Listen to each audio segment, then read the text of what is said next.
Hindu religion என்கிற ஒரு மதம் தோன்றவே இல்லை.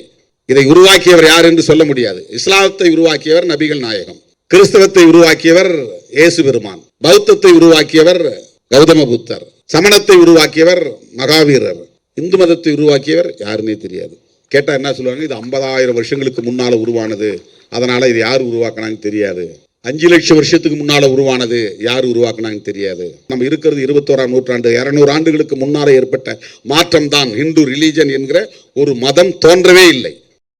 இந்த தற்குறி திருமாவளவன் சமீபத்தில் ஒரு கருத்தை பதிவிட்டிருந்தார். என்ன கருத்தை பதிவிட்டிருந்தார்னா, அதாவது இந்து மதத்தை ஆங்கிலேயர்கள் தான் தோற்றுவித்தார்கள், ஆங்கிலேயர் வருகைக்கு பிறகு தான் இந்து மதம் என்ற ஒரு கூற்றே ஒரு மதமே உருவானதுன்னு சொன்னார்.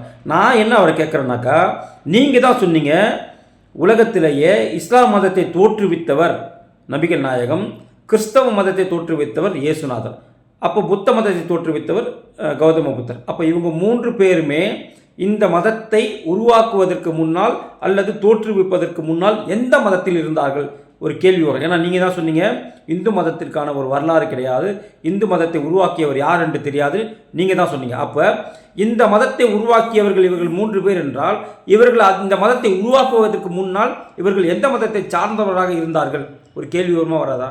அப்போ அந்த கேள்விக்கான விடையும் திருமாவளவன் தற்கூரி அவர்களை நீங்கள் சொல்லணும். பொதுவாக நீங்கள் போய் பேசிட்டு போனீங்கன்னாக்கா கேட்கறதுக்கு உங்கள் கட்சியில் இருக்கக்கூடிய முட்டாள்கள் போல் நாங்கள் கிடையாது. நாங்கள் கேட்குற கேள்விக்கு நீங்கள் பதில் சொல்லணும்.